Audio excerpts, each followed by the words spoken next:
Vamos tentar finalizar a fase 3 e finalizar também a fase 4 e 5 da rodada, para então falar um pouquinho de alguns outros conceitos do jogo que vocês precisam para entender o jogo como um todo. Então, depois da Peace Resolution, né, que foi o tema do último vídeo, as resoluções de guerra, a gente vai ter algumas penalidades de prestígio. Então, os casamentos que estão em disputa de sucessão vão flipar pro lado normal do casamento, né?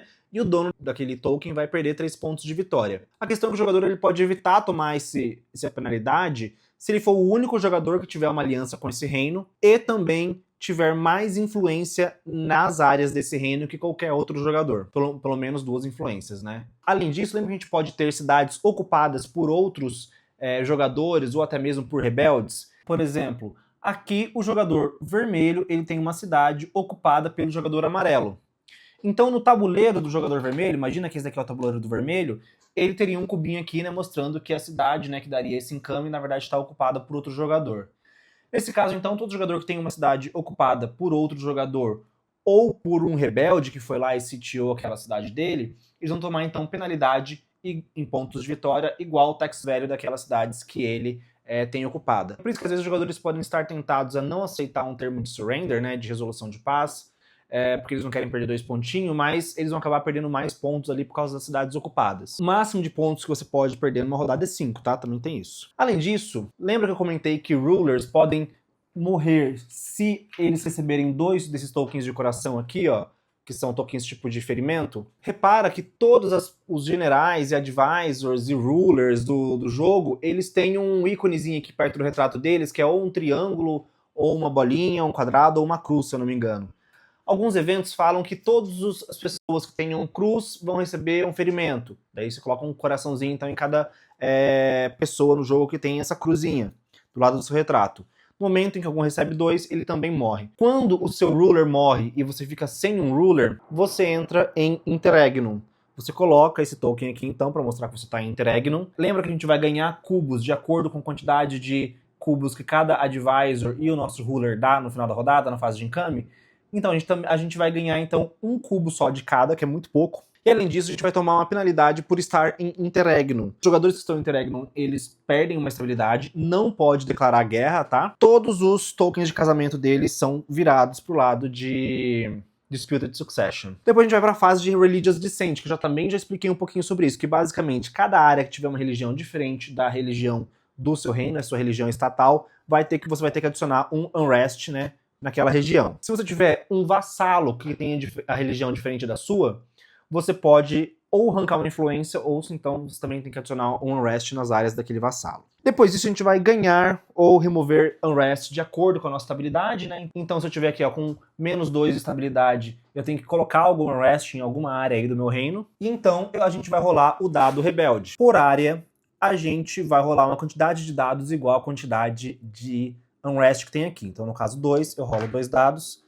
e aplico o resultado. Este homenzinho aqui significa que eu preciso exaurir algum manpower meu. Essa face aqui, ó, do unrest com a cruzinha é a face que todo mundo ama, porque ela remove aquele unrest. Esses 2 dinheirinhos aqui significa que você precisa perder 2 dinheiros. Esse cubo aqui, você precisa perder um manpower, um cubo monárquico, desculpa. E esse daqui da bandeirinha é justamente quando um rebelde aparece, né? E se o rebelde apareceu ali, ele pode sitiar a sua cidade, né? E o rebelde aparece e já faz um siege. Você não precisa esperar até a próxima fase de Rebels Move or Siege. Ele já vai fazer um siege automático. E aquele esquema, né? Se for uma província core sua, você coloca um tokenzinho de cidade rebelde e também um homenzinho rebelde aqui em cima para mostrar que ele está sitiando, né? Além, claro, de tampar aqui, ó, um espaço de cidade do seu encame. Se ele estivesse sitiando uma província sua que não for core, ele simplesmente libera ela e você perde os pontinhos de vitória. Mas antes de tudo isso, se ele aparecer em um lugar em que você tem unidade, você tem a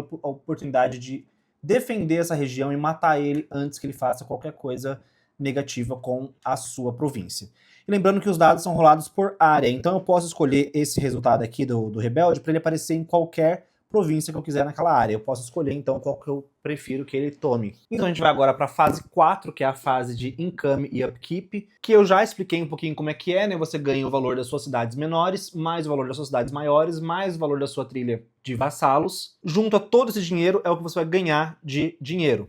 aplica esse modificador de estabilidade, que é o que você vai perder de dinheiro, se for o caso, e além disso você precisa pagar pelos seus advisors. Lembra que o advisor tem um valor aqui embaixo que você paga quando você abaixa eles e no final de cada rodada?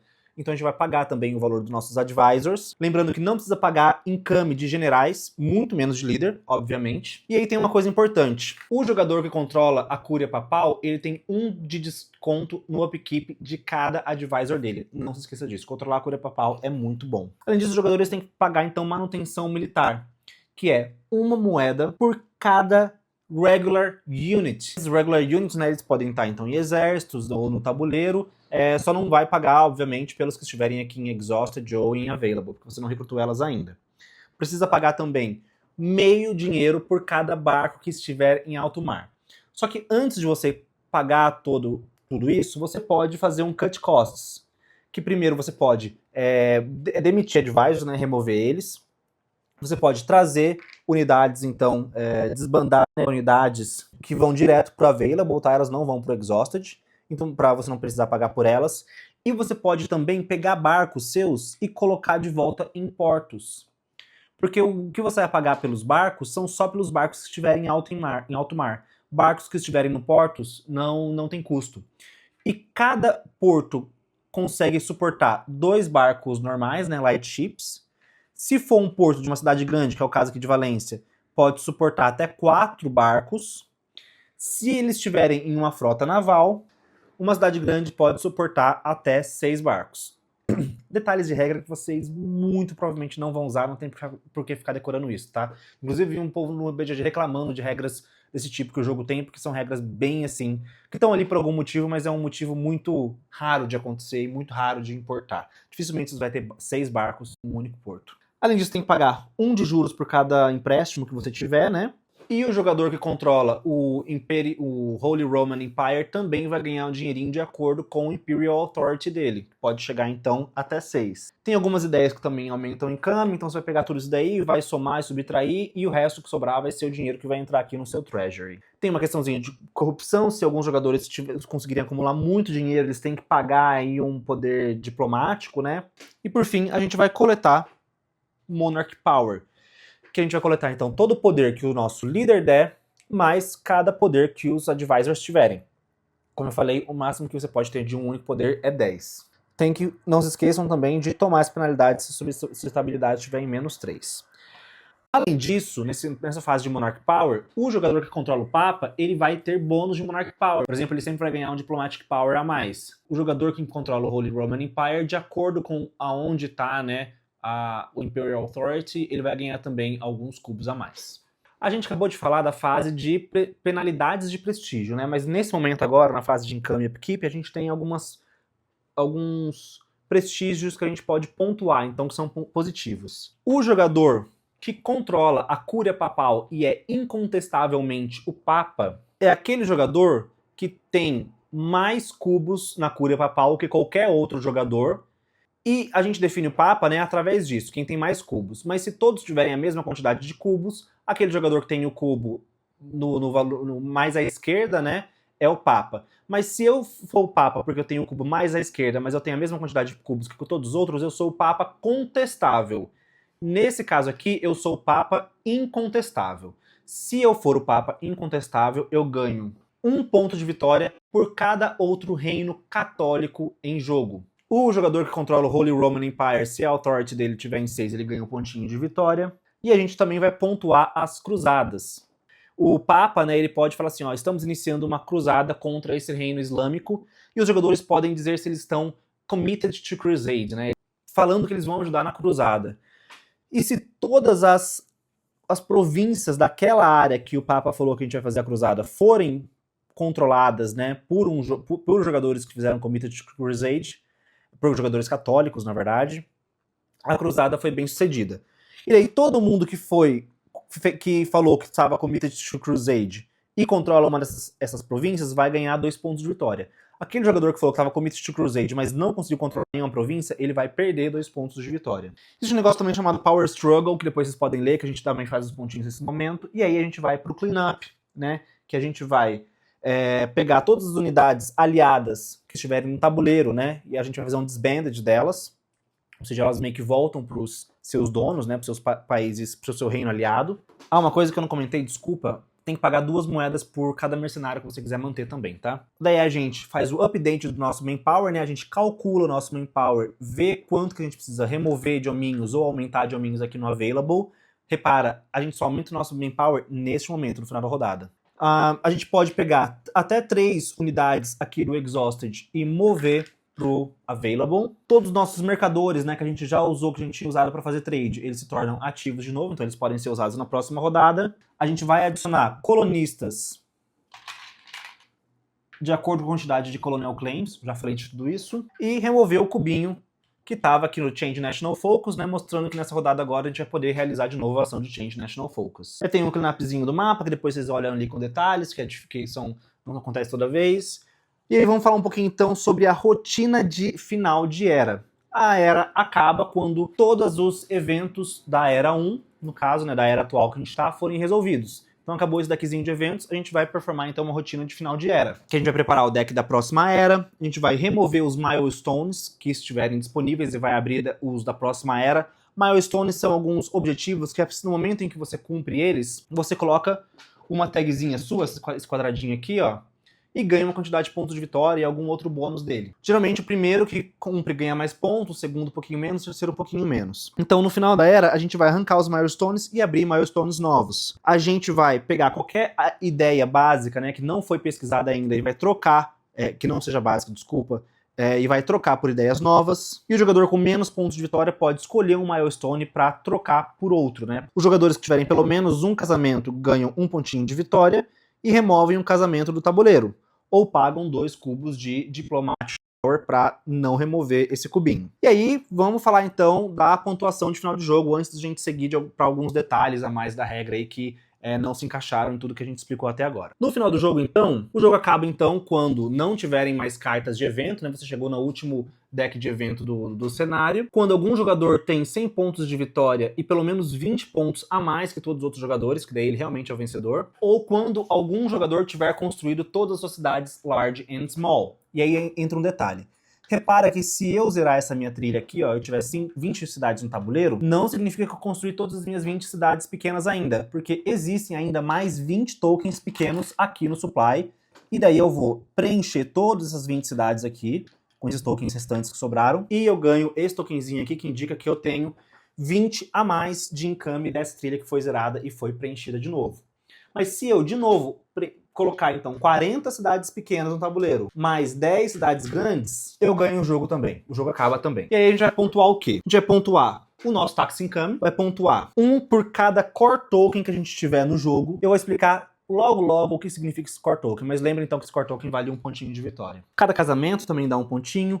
2 pontinhos por aliados, o Papa pontua por reinos católicos em jogo, o Holy Roman Empire pontua pelo Imperial Authority, todo mundo vai pontuar 2 vezes a sua estabilidade, isso pode ser que eu perca 6 pontos de vitória, né, se for negativa. Perde 1 ponto de vitória por cada cidade sul que estiver ocupada, né, a gente já viu disso, e perde 1 ponto de vitória por cada empréstimo no seu tesouro também. E o jogador que ganhar é o que tem mais pontos de vitória, né? Existem alguns cenários que têm condições de ponto de vitória ou condições de fim de jogos diferentes, então vocês fiquem atentos a isso. Vamos falar sobre alguns conceitos, então, do jogo que eu não falei ainda, que são menores, e vamos falar sobre justamente o Core Token. Imagina que eu me expandi para cá, e essas províncias não eram minhas, né? Mas eu conquistei elas. Então elas não são províncias de jure, elas são províncias de facto. Lembra que, como eu falei, se aparecer um rebelde, ele vai liberar essa província e eu perco ela? Existe uma maneira de eu transformar essa área inteira como uma área core minha do meu reino, que é justamente tendo um core token. Repara que o token, ele vai na área, ele não vai na província. Isso significa que todas as províncias nessa área, agora elas são como se fossem minhas desde o começo do jogo, elas são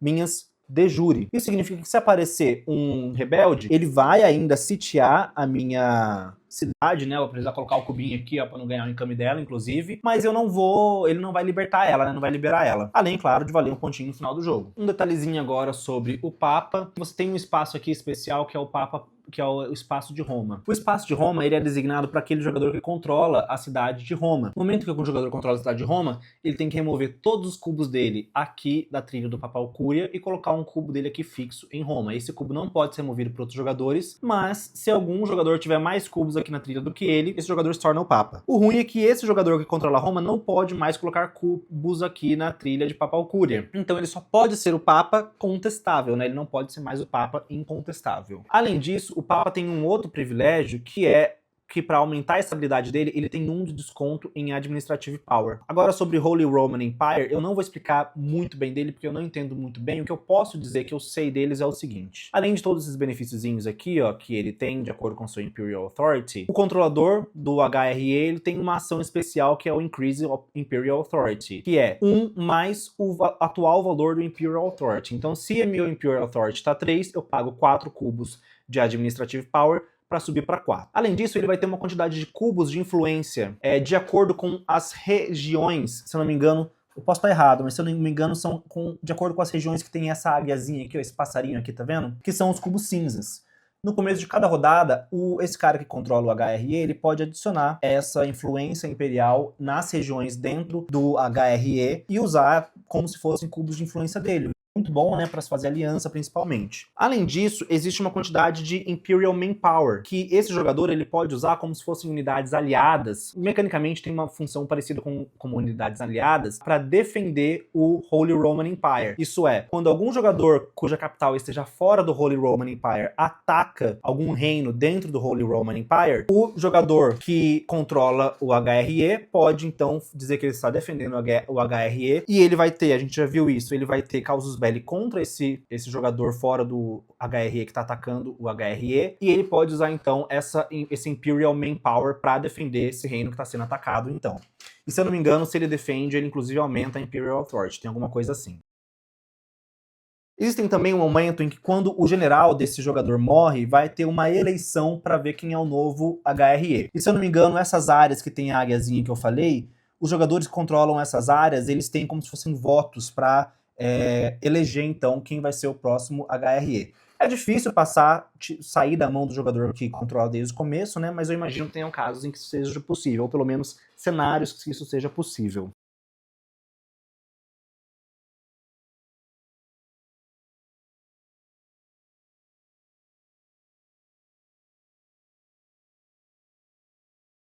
E é isso, gente. Essas foram todas as regras do Europa Universalis, ou pelo menos todas as regras que eu sei e que eu me lembrei. Uma única regrinha que eu acabei de lembrar agora, não sei se é muito algo que vai acontecer muito, mas se vocês quiserem vassalizar uma cidade, né, que seja aqui numa ilhazinha assim, que tem essa âncora azul, você obrigatoriamente, né, para você ocupar essa cidade aqui, você precisa ter um barco em alguma área de mar adjacente a esse porto, tá? Detalhes. Então isso é tudo que eu consegui lembrar aí de Europa Universalis. Se eu deixei passar alguma coisa, o que com certeza eu deixei, perdão. Espero que tenha ajudado vocês a entender um pouco o jogo. Se eu falei muita coisa errada, me corrijam. Quem sabe eu faço um outro vídeo, então, falando de tudo que eu esqueci ou que eu falei errado. Mas eu acho que não foi muita coisa, não. Já li esse manual aí umas 20 vezes e acho que a gente tá no caminho certo para vocês entenderem o jogo aí. Beijão.